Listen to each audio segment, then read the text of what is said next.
here at Heavy Montreal with Escape the Fate. Nice to have you here, by the way. I hope you're enjoying the scenery and the festival. Yes. Awesome. So, talk to me about getting on these festivals and getting your name out there. How important is that for a band like Escape the Fate? It's absolutely huge for us. I mean, this is the opportunity for us to be seen in front of thousands of people that may not buy a ticket to come to an Escape the Fate show. And it's super fun to play with all these rad bands. Yeah, you can hear them in the background. Yeah. Last album with Hate Me in 2015. Where are we going in the future? Are we working on new material right now? We have some material that, I guess it's a bad word to use, but we're going to recycle. Right. You know, songs that didn't make the album, but then we listen back to it still to this day, and we're like, we gotta release this. We gotta release this. We love this song. Yeah. So we're just. But think of the writing. vault, all right? I mean, look Yeah. at Bowie. He's There's releasing an unreleased album. vault, yeah. You need to keep some stuff in the vault. Yeah, that's right? true. I know, right? We have a it's ton tricky of stuff in the vault. because my urge is to just write. Right. I just want to do new stuff now, you know? Yeah. As soon as I'm done with a project or a song, I want to write the next song. Right. Well, talk to me about that writing process. Do you want to have sort of an Escape the Fate sound that goes for 30 years like AC/DC, or do you want to keep moving forward and developing new things every time? I think we are a little bit stuck in knowing what the Escape the Fate sound is, although at the same time we know exactly what it is. Right. But it's just the music is so diverse. You know, we can write the poppiest of the poppy songs and the slowest of the ballads, but then we know that we still need to do, you know, let's do a really, really heavy one. Let's just get crazy with it. And being that diverse, it is kind of, it's a little difficult to write an album that's just one style. And it is genuine to the band. Like, if you listen back to the first Escape the Fate record ever, there's influences coming from, you know, the pop punk world, from the metal world, from classic rock, and melding into, you know, the Escape the Fate sound. Right. And that's kind of part of it. So, you know, you never know which area it's going to lean genre-wise. So we who just are get some of the together. influences, by the way? For me, it kind of ranges, you know, I grew up listening to blues, classic rock, and then punk rock, metal, you know, everyone from Metallica to, you know, Lamb of God, As I Lay Dying. And then as a guitar great player, band right there. yeah, love them. And as a guitar player, I love all the shredders, John Petrucci, Steve Vai, Jimi Hendrix, you know, list goes on and on and on. Satriani? Satriani, of course. Ah, you were forgetting him. Boogie. You got to I get know, the Sat. he taught Kurt Hammett and Vi, actually. Crazy. So talk to me about getting into a band. You know, when we're 15 or we're 13, whatever, say, I'm going to be in a rock band, I'm going to be a rock star. And then you hit the reality of the work. Talk to me about what struck you about having to get a band together and keeping it functional, and the business side, which nobody ever talks about. The business side sucks, man. Right. It really It's a sucks. jungle out important. there, but It it's is a very jungle, important. Yeah. Everyone is sharks, and it's tough for you as the artist to do what the other people behind the scenes do, you know? You know, the best advice I could give someone coming up would be to ask questions. Ask questions to people that have experienced it before. Try to find a mentor.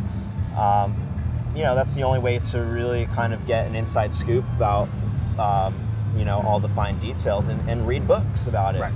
And then, you know, the only real way you can learn is by life experience and by doing it, because, you know, every situation is unique to each person. It's easy mentally to forget what your worth is worth. Right. You know, when you're an artist and you're trying to make it. And, Come play my show for free. You'll get exposure. And people want Favorite word, right? to give you Thing, attention. right? They want to manage you. They want to business manage you. They want to book you on a show. Right. It's hard to Usually forget girlfriends. that they're not necessarily doing you a favor. Right. That you have something they want, and they want to promote that. And it's tough to lose sight that, holy crap, you know, I have some talent that I'm showcasing here, and you know, people aren't just holding my hand, and I feel like a lot of artists lose that. You know? So talk to me about building a brand, because a band is, you get 4 guys in a basement, you plug in, and you've got a band. Yeah. But what's the challenge in building a brand where people want to buy that T-shirt and they want to go to that show because they see the name? I think it's just the connection that you have with the people. At the end of the day, I don't think it matters what your band name is, even though you're going to spend countless nights pulling your hair out, deciding what do we want to be known as? What's our band name going to be? Or the shirt design. It doesn't matter. It's the music and how you connect with the people that is going to make people love the end product. You know, they're going to love your band name. They're going to love your T-shirt design. They're going to love your album if you expose yourself and if it's good and they connect with the music. So Right. how do you get your name out there now? You know, back in the old days, the record companies would take you and they would throw Yeah. your name everywhere. Now, are you working Now, social media? I think it's more of the visual media that Right. it is louder than, you know, check out my SoundCloud link. I think people want to see videos. If I'm going to post an MP3 out there of me, you know, shredding or whatever you want to call it, people would rather watch a YouTube clip now or watch it on Instagram. Right. People are way more visual, and I think that's where younger bands need to connect more, like utilize YouTube. It's a free service. Yes. Facebook, Instagram, Twitter. You know, all of that stuff really helps, and, you know, connect to people, be real. Don't, you know, try to be something that you're not. Is that something that you guys work personally, or do you have like a social media team? No, we have all our personal ones, and then we work the band's social media stuff as well on our own. Yeah, we're always trying to figure out new ideas in different ways. Like we have Mabbit Monday, Right. Thrash It Thursday, where we go on our personal or our band page and we do Q&As. We post a bunch of unreleased photos. And That's one thing also that I've noticed that's changed over the years is that there used to be a disconnect. There was band, fans, and there was a big gulf in the middle. Now you're Right. there all the time.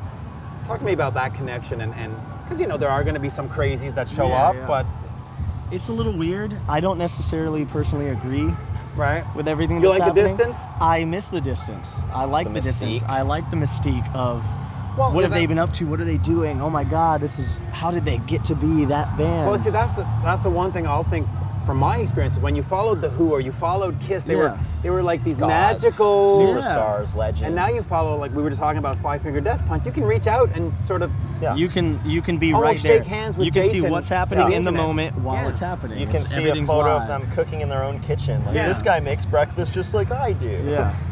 So where are we going after Heavy Montreal? You've got a tour for the rest of the year. We go to South America, Mexico, Australia, trying to hit Hawaii and Japan while we're over in Australia. Yeah, take it slow in Hawaii. Book like 10 dates. Yeah. I know, right? Yeah. Don't I just would do a love that. one-off there. No. We need plenty of time to adjust. Yes, exactly. That's what you tell the Yeah, management. exactly. We need beach Yep. time to get over the jet the lag. plane might difference. have me a little jet lag, so Yeah. I need to spend at least a week here Yeah, to yeah. get And back then in my own head. The big one in the States is a co-headliner with Nonpoint. Yeah. And they have So a new talk to me record about coming that. out. They've been around, God, 20 Yeah. years almost, right? Yeah, I saw them a while back in my hometown in upstate New York, and I haven't seen them since. So I'm so excited to play with them every night. And we've got Get Scared on the tour. Yeah, us, Nonpoint, Failure Anthem, Get Scared, and Through Fire are Through all the Fire. bands that are on the tour with us. That'll be a great one. And then, Yeah. of course, we're going to get into the Christmas season. We're going to take a break, and then we start on the next album, or are we going for more touring? I think a little we bit wanna of start on the both, next album, right? Yeah, we were talking about it on the ride up here actually, because you know our best time to talk is on those little drives to the Yeah. venues Yeah. and stuff, and you know, And by ponds. by Yeah. ponds And ducks. ducklings. It's like, hey guys, we finally got here. You want to have real talk now? Like, Yeah. Yeah. what are we expecting to do? What are we thinking We're of already doing? discussing plans for writing, and we want to start. You know, when we do records, we make fully produced demos, basically, that are almost there. 90% of the material makes Sometimes it to the we record. like the demo more than the final Well, you know, product. demos always capture that raw vibe. Yeah, Sometimes yeah. when you start Exactly. going, you needs this, you overthink it. That's why you but- save everything. you Yeah. know? This guy gets asked constantly, like, hey, you still have the demo version of that song? I want to listen to that. Yeah. You got to keep those. So, yeah. Yeah. Well, there you So- go. Great pleasure. Have fun at Heavy Montreal. Thank you. Thank you. Appreciate it. Thank you Cheers. for having us. Awesome. Thank you. Cheers, bro. Thank you.